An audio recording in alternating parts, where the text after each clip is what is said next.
ಈಗಿದ್ದು ನಾನು ಈಗ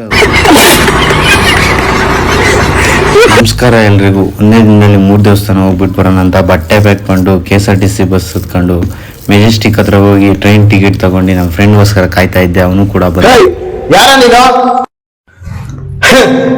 ನಾನು ಯಾರಂತ ಕನ್ನಡ ಮಣ್ಣಲ್ಲಿ ಹುಟ್ಟಿರ ಕನ್ನಡಿಗರಿಗೆ ಗೊತ್ತು ನಾನು ಯಾರಂತ. ಜೀವಕ್ಕೆ ಜೀವ ಕೊಡನೆ ಈ ಮಂಜ. ಟ್ರೈನಲ್ಲಿ ಸೀಟು ಕೂಡ ಸಿಕ್ಬಿಡ್ತು.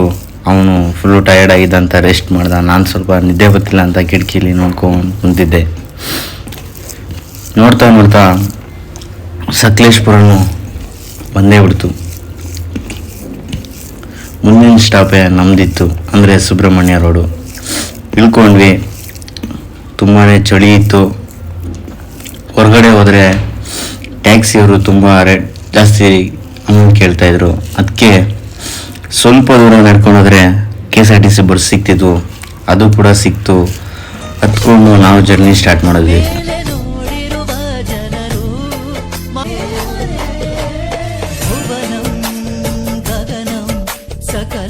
ನನ್ನ ಸ್ವಲ್ಪ ಅರ್ಕೆ ಇತ್ತು. ಅರ್ಕೆ ತೀರಿಸ್ಕೊಂಡು ನೇತ್ರಾವತಿ ನದಿಗೆ ಹೋಗಿ ಸ್ನಾನ ಮಾಡಿಕೊಂಡು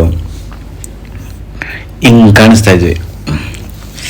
ಅಲ್ಲಿಂದ ಬಂದು ಕ್ಯೂವಲ್ಲಿ ನಿಂತ್ಕೊಂಡ್ವಿ ದರ್ಶನಕ್ಕೋಸ್ಕರ ಅಂತ. ಜನ ಸ್ವಲ್ಪ ಕಮ್ಮಿನೇ ಇದ್ದರು. ದರ್ಶನ ಕೂಡ ಚೆನ್ನಾಗಾಯಿತು, ಆದಷ್ಟು ಬೇಗನೆ ಆಯಿತು.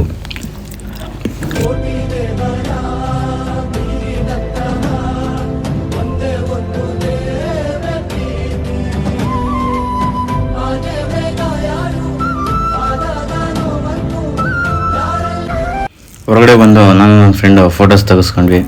ಅನ್ನ ಪ್ರಸಾದಕ್ಕೆ ಇನ್ನೂ ಟೈಮ್ ಇತ್ತು ಅಂತ ಹೇಳ್ಬಿಟ್ಟು ಸೌದರ್ಗ ಮಹಾಗಣಪತಿಗೆ ಹೋಗಿ ದರ್ಶನ ಮಾಡ್ಕೊಂಡ್ವಿ. ಅಲ್ಲಿ ಅವಲಕ್ಕಿ ಪ್ರಸಾದ ಅಂತೂ ತುಂಬ ಚೆನ್ನಾಗಿರುತ್ತೆ, ಯಾರು ಮಿಸ್ ಮಾಡ್ಕೊಳ್ಬೇಡಿ. 70 ರೂಪಾಯಿಲಿ ಚೆನ್ನಾಗಿ ಕೊಡ್ತಾರೆ ಪ್ರಸಾದ. ದರ್ಶನ ಎಲ್ಲ ಮುಗಿಸ್ಕೊಂಡು ನಾವು ರಿಟರ್ನ್ ಬಂದು ಅನ್ನ ಪ್ರಸಾದ ಸ್ವೀಕರಿಸಿದ್ವಿ ಧರ್ಮಸ್ಥಳದಲ್ಲಿ. ನಮಸ್ಕರಿಸ್ತಾ ಇದ್ದಾನೆ. ಇವತ್ತಲ್ಲವೇ ನನ್ನ ಪ್ರಸಾದಕ್ಕೊಂದು ಬೆಲೆ ಸಿಕ್ಕಿದ್ದು. ಹೌದು ದೇವಿ, ಅಖಿಲ ಕ್ಷೇತ್ರಗಳು ತಿರುಗೋದಕ್ಕಿಂತ ಸಕಲ ತೀರ್ಥಗಳಲ್ಲಿ ಮುಳುಗೋದಕ್ಕಿಂತ ರಿಟರ್ನ್ ನಾವು ಕುಕ್ಕೆ ಸುಬ್ರಹ್ಮಣ್ಯ ಹೋಗೋಣಂತ KSRTC ಬಸ್ ಹತ್ಕೊಂಡು ಹೊರಟ್ರಿ. ರೋಡ್ ಮಾತ್ರ ತುಂಬಾ ಚೆನ್ನಾಗಿತ್ತು. ಹೋಗಿ ರೀಚ್ ಆದ್ವಿ. ಅಲ್ಲಿ ಅನಂತ ವಸತಿ ಗೃಹ ಅಂತ ಸಿಕ್ತು. ಇಲ್ಲಿ ಎಷ್ಟು 205 ರೂಪಾಯಿ ಏನು ಪರ್ ಡೇ ಚಾರ್ಜ್ ಮಾಡಿದ್ದಾರೆ. ಸೊ ನೋಡ್ಬೋದು ನೀವು 5 ಬೆಡ್ ಇದೆ ಇಲ್ಲಿ, ಆರಾಮ್ ಮಾಡ್ಕೊಬೋದು. 24 hours ಟೈಮ್ ಇರುತ್ತೆ, ಒಂದಿನ ಫುಲ್ ಇರುತ್ತೆ. ಸೊ ಬೇರೆ ಕಡೆ ರೂಮ್ ಮಾಡ್ಬೋದು, ಇಲ್ಲೇ ಬಂದು ರೂಮ್ ಮಾಡಿ. ಸೊ ಬಜೆಟ್ ಫ್ರೆಂಡ್ಲಿ ರೂಮ್ ಚೆನ್ನಾಗಿದೆ. ನೆಕ್ಸ್ಟ್ ಟೈಮ್ ಬಂದಾಗ ನೀವು ಇಲ್ಲೇ ಟ್ರೈ ಮಾಡಿ. ರೂಮ್ಸ್ ಎಲ್ಲ ತುಂಬಾ ಚೆನ್ನಾಗಿತ್ತು. 5 ಬೆಡ್ ಕೊಟ್ಟಿದ್ರು, ತುಂಬ ದೊಡ್ಡ ರೂಮ್. ನಮ್ಮ ಫ್ರೆಂಡು ರೆಡಿ ಆಗ್ತಿದ್ದ ದೇವಸ್ಥಾನಕ್ಕೆ ಹೋಗೋಣ ಅಂತ.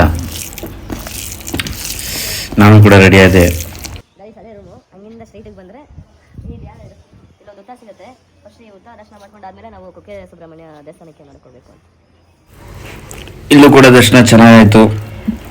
ಅನ್ನಪ್ರಸಾದ ರಾತ್ರಿ 8:30 ಮುಗಿಸ್ಕೊಂಡು ನಾವು ರಿಟರ್ನ್ ಬೆಂಗಳೂರಿಗೆ ಬಸ್ ಹತ್ತಿದ್ವಿ. ಈ ವಿಡಿಯೋ ನಿಮ್ಗೆ ಇಷ್ಟ ಆದರೆ ಸಬ್ಸ್ಕ್ರೈಬ್ ಮಾಡಿ, ಲೈಕ್ ಮಾಡಿ. ಮತ್ತೆ ಸಿಗೋಣ ನೆಕ್ಸ್ಟ್ ವಿಡಿಯೋದಲ್ಲಿ.